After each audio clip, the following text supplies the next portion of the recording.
You can believe useless promises from politicians. We believe one village, one dam. We believe one district, one factory. Where are the factories? We believe that. We believe 1 million, one constituency. We believe me. If you believe Akuffo Addo more than me, you will have problem. If you mention Akuffo Addo's name wrongly in my house, I'll have a problem with you. I believe that Akuffo Addo was going to be the best president in the Fourth Republic, but actually the worst. So then, if you can believe such promise, one constituency, $1 million, then my constituency in South Payman by now should receive 7 million. Where is it? But I believed it. I believed it. I believed it that e-levy was going to solve all our problems. I believed it. Where is it? Because of e-levy, we stopped charging tolls. I believed it. Look at the roads we drive on. If I can believe MPP for that, NPC for that, even if I can believe Akuffo Addo, I've told you before the election, there will be an expose. I will put 8 years here, 8 years here.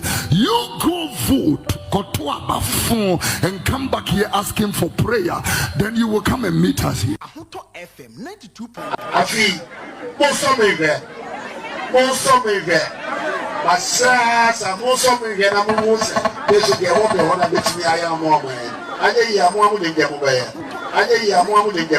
Right. I'm Shala from Ridge Hounton 92.3. Also, Dr. Bawumia, the Chinese version of Nanado Dankwe Akuffo Addo. Ivan, John Dramani Mahama said mistakes are here 2016 and 2020. We shouldn't repeat it again with regards to couple with issues. Yanko. Alaska, Ghana near Okoto about 2016. Now, Oshe Nema na Nam Krum now had expectations of Ghanaians then. Now had the promises being offered at the political fringes by Nana Akuffo Addo. Na Omaye president that on the Bawumia. The economist where I tout standing in the shadows wanting to be president, Ghana may no be sure whether so Kotwaba Bonnie and also Kotwaba Papa. What I say until say 2016, a man for Kujina vote to Nusudo Moko Kromoti Timia, man, and Addo by president. Then the raw deal no start here. Because at that point, Ghana for free said they are exiting the John Mahama NDC era, ushering themselves into a new era of Akuffo Addo, our promise, and he was seen as a tough guy. Because of Rawlings factor, Ghana for always be itching for somebody who are very tough, very authoritative, or yes, and yes, no, and no. Or they who knows through Besheni you cannot be doing the excesses. So now I'm on for free say exiting the NDC 2016 and ushering into the new MPP day, Now I'm free say, the year penanu ya bra boss nema be ye. Alaska not knowing say na ye or shy home from 2016 into a new realm of Ponzi scheme. Yes, a new realm of Ponzi scheme. And then now what analysis if you go back to 2016 today and not compare now, people will tell you say 2016 was better because Nema na Mahama in 2016 no winner time now what now chronicle Nema even in terms of infrastructure, even the economic numbers and then as for no cross CD dollar and then as for now what now we just supposed to say Nema way against the many promises. Percentage in terms of percentage, from 4 CD plus 4 CD is saying 8 CDs. That is 100% increment. That's right. Plus another 18. And in terms of percentage, so there is no reasonable basis to justify, and then Bawumia will tell you, so we had a rate I the new increase, as compared to and now Professor Bika said this will be a damn woe team. One of the professors said this will be a damn woe team. Now Baka says CD and a dollar, I have 4 CDs, and not yet. Now we may 17 CDs, and then yeah. Because in terms of numbers, if it's a percentage, whatever, there is no reasonable scientific and answer mathematical analysis. Be a biana. Obeti conclude say the dollar day now far worse than what it is today. It's not possible. Then yamra debt. What's about Bawumia? Mahama Babusian the reckless borrowing, ya buy ya Mobusian and as for and your debt portfolio to say. Bosia Yabono, and they cried ya Bobusiana to the sense I cannot afford yen to mean to ya. And Tian Muni or Morning Kitty or Mote China, Asia Hobby. This is your 2 for man of Paul Match, I Ghana ni pa China near Chow, Alaska. Now, Bravo, ya. Nipa ya new crow nibi na ye Ghana kwame nkroma Ghana ni munyam we akwagina China ni anim pa ne chew say yesra fa ye ka kire because certain individuals be your matching say omodo man ni be di agro de be ye nkora nema hyase bobosia na ye public debt abalu to a teen of and then be figures no cry depending on who is speaking. That's right. Because they are not even consistent in the figures, no, different and now I'm saying IMF granny figures, World Bank granny figures, Akuffo Addo granny figures, OBI granny figures because of how they have attempted to go about things and a yeti kroma. And the debt Bawumia Mahon lectures condemning Mahama say for medicinal purposes. Bibiawum obenya. But I can't room. Nipa de senia tenasi abo abura manase. Ba kwabra ne dia ba ye no. Hospital ne yesi ho no so obesi front to obu ogu. Alaska. Abubu. Yes, hospital no.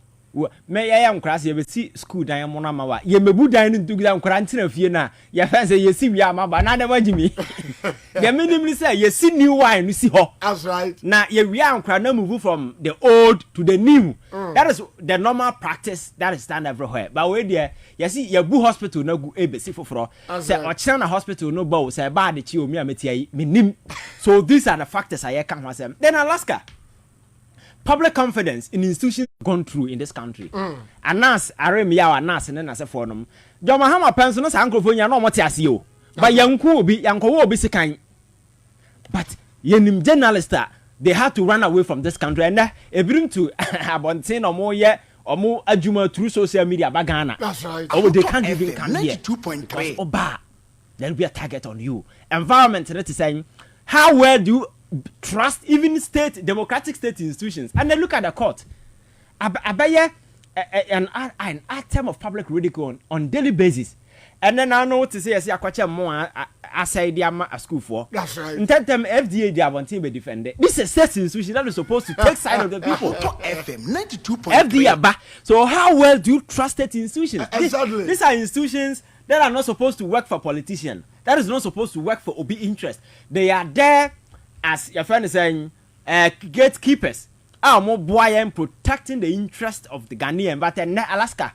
All these critical state infrastructure, critical state institutions in come crumbling under certain political influences and maneuverings. And these institutions cannot get room to operate. Again, how well do you trust the president as a person? Because I catch us in governance architecture, one of the most important things I trust among for war or the actors in Ankasamu. That's right. Because Nippon originated the beginning of everything. The woman. Bastardizing just Trump there. But you know what they did? Trump yet ne court or ye dinner 7 CNN free say or more yet Trump abronti. Even Trump echo battles the camera dinachi. They were showcasing I'm rather promoting him. Because in America no more eto abano Filipinos in as if for no more vote no. Don't camera for cronte. And the commentary now all count so no. He doesn't know the all can. The only man say Trump will TV no, so he's the most popular man. Abano by and what happened? That's right. And then he took advantage of the social media. Trump to me quiet podcast over we any 43 million and I share 2.3 50 million. Then as a forum embracing the new technology and on one casado adding the platforms through social you go here we Elon Musk so the Twitter assign command then as a forum we are traditional media. Now what you say you can control the media waboka and they drew Friday no pa aya sa platforms no aya for when you go social media na so that's right. Omo muti omo de people don't take them serious anymore. Obogu them. Yes. But look at somebody like Kevin Taylor attend the program so anajo even by 10 o'clock okra no a man for are waiting to watch him. You know, because you see Baby, you can't control the narrative anymore. It's the reason why they are struggling. But these people still think politics is about controlling the narrative. Young can't say we into and I know you say John Mahama that is the whole way I take the conversation. But the person in question so or can language and I say okay here. I don't know. It shouldn't be a course way. Asemna or cano. That is where you delve into a seminar or can say port to whatever no. So any will be able to pick from say policy now or can and yeah papa then you talk about it. But to ridicule and I say make mockery because what can say no Alaska it's the language choice of words will be to make away. So to make away their children expose that Bawumia is so exposed that almost struggler they don't even know where to start this whole thing from. And untina they will go and wake up Kuffour. Say on coming back. Now I'm selling the campaign message for them. The average Ghanaian, the young man on the street of this country, doesn't need Kuffour to come and tell them who they should vote for.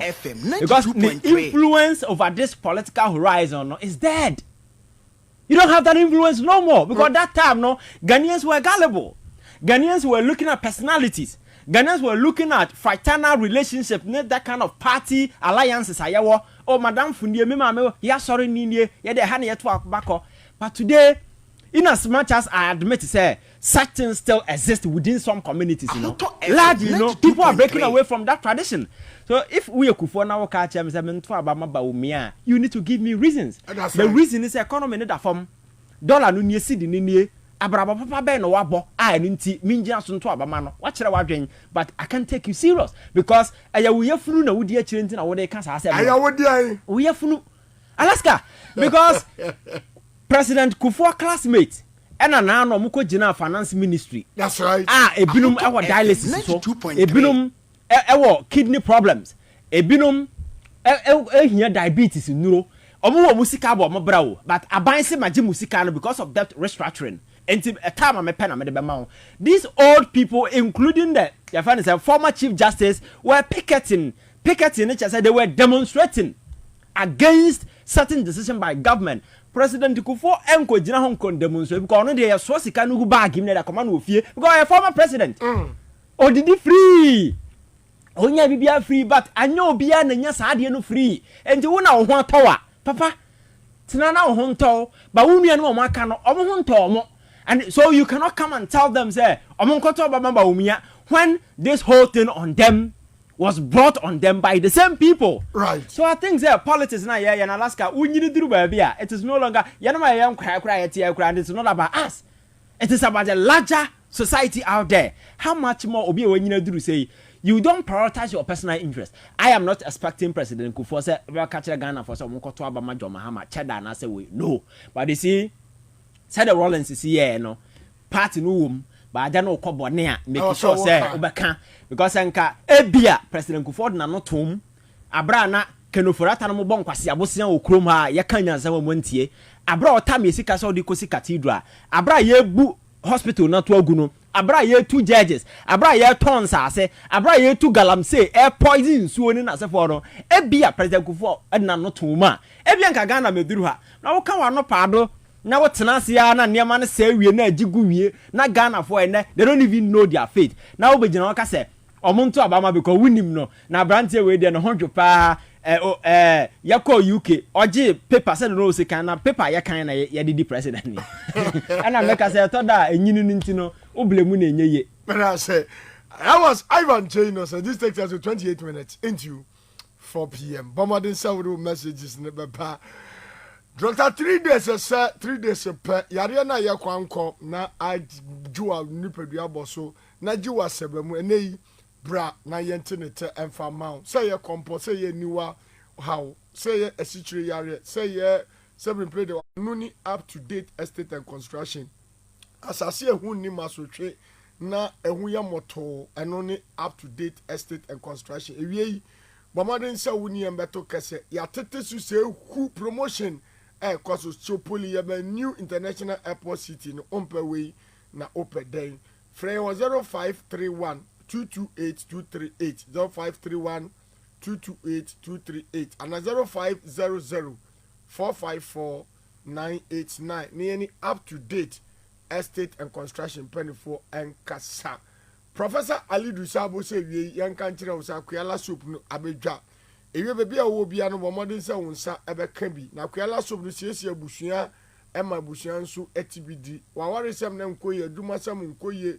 Ususu dai basa basa uyo pimfre de asram ena yew akwala no wache wo fam on 90 a bomodin se woni Ali Dusabo be kasa. Friend was 0243 409 862 0243 409 862 and 0540 670 646 0540 670 646 and 0201 223 717 na yeni Professor Ali Dusabo FM 92.3. I have a reference to Adi with Timami. In the northern part of our country where you come from, and Amono, can you beat your chest and say, yeah, this signature project in the north? I think here the most important project here in the north since independence, Pualugu Dam project is the biggest investment.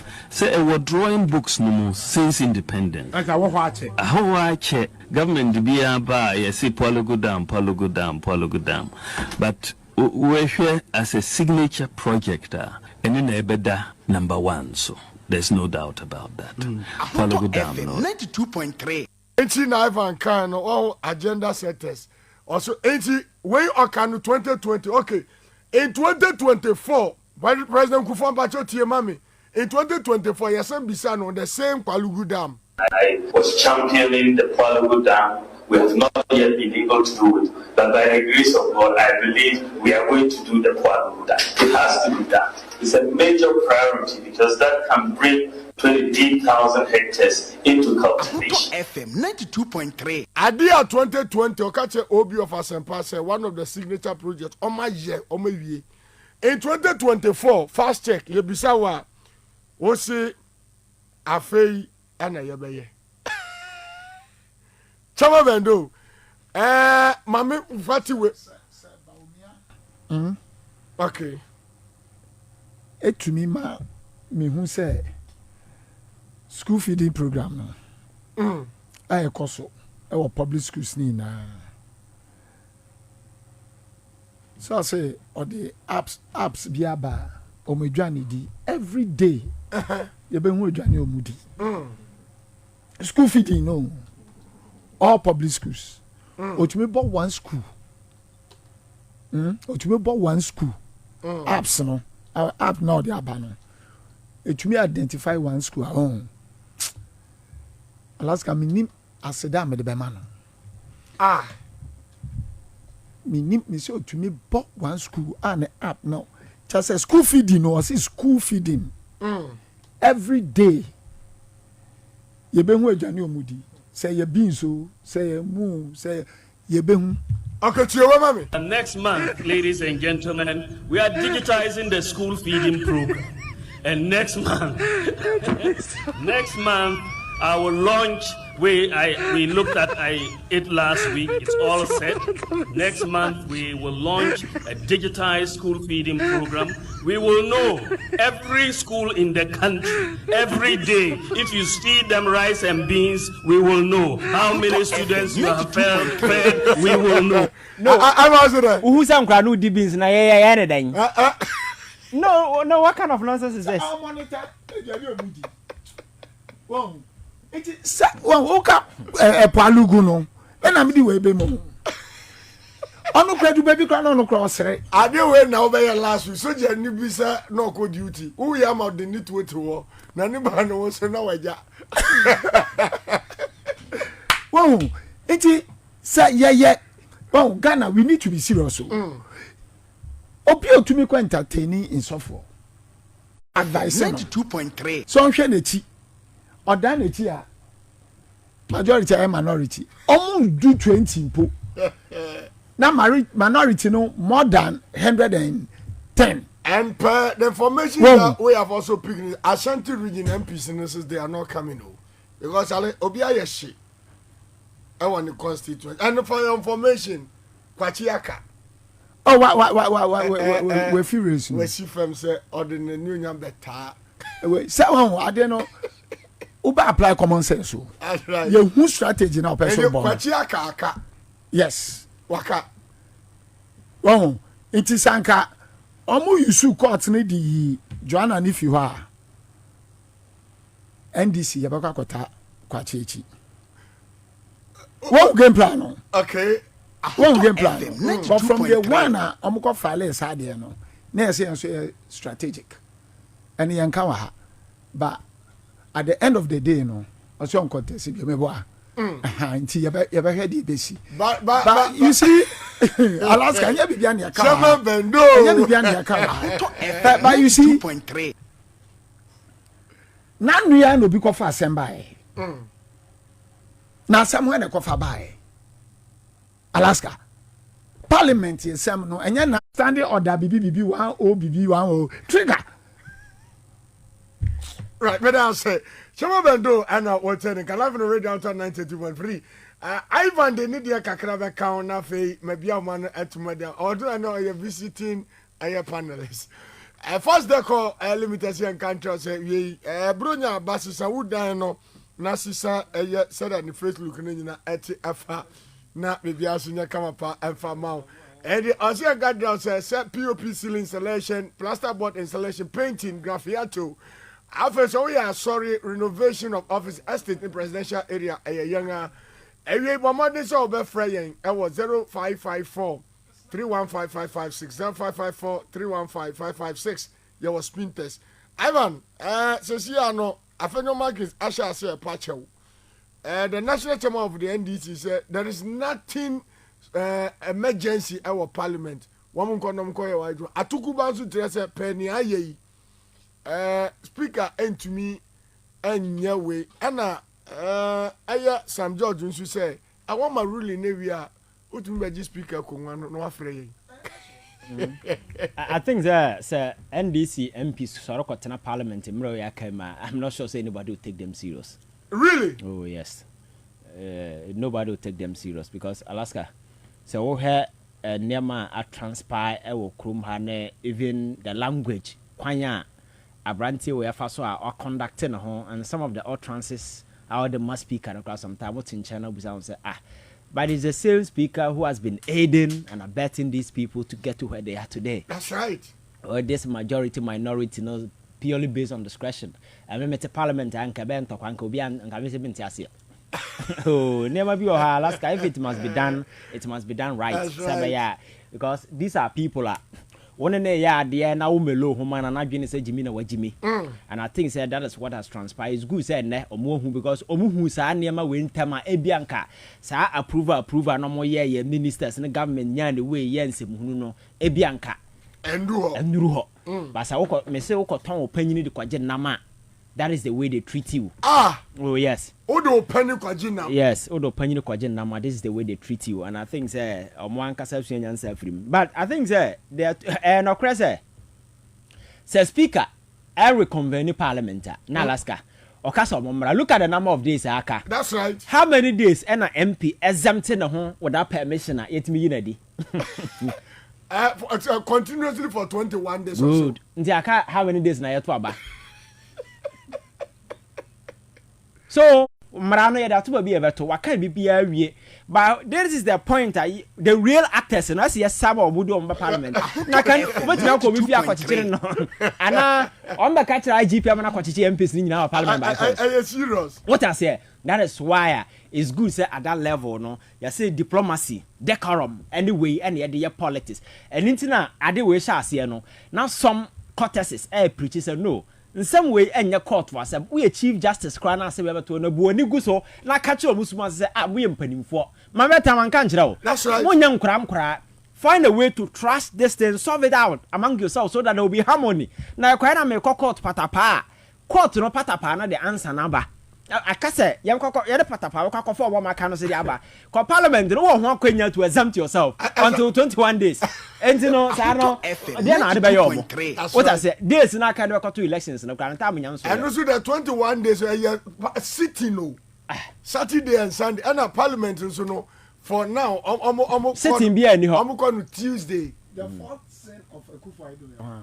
the fourth sin of Akuffo Addo what's it Oh. A Chief Justice.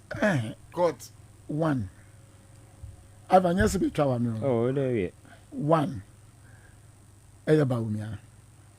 Economy. You say sana bonepa. 2. Easy. 3. Galamsey. 4 year afenyo market. Urefi. Afenyo market. That's right. Afenyo market. In the 4th. May I say. Ivan, urapu up. So Alaska. Enti there no anya easy. 4 years John Mahama. Anya easy. That GPHA no, they are going around saying John Mahama na town. Meanwhile, shipyard, tema shipyard no. Adane scrap. Since you lose 2016. May I say, we would delve much into that. Right. I said Ivan can because of a media terrain abano. Who the and so propaganda unkwana ubiti. When should the Abba or say Agwadwe Fido Wajability or Alaska charge mention the electoral commission chief justice, you know. Because so many Juma the Magana and as MPP. When should the Parliament or so say young lawyers need judges or Ghana and MPP for your ayenya come.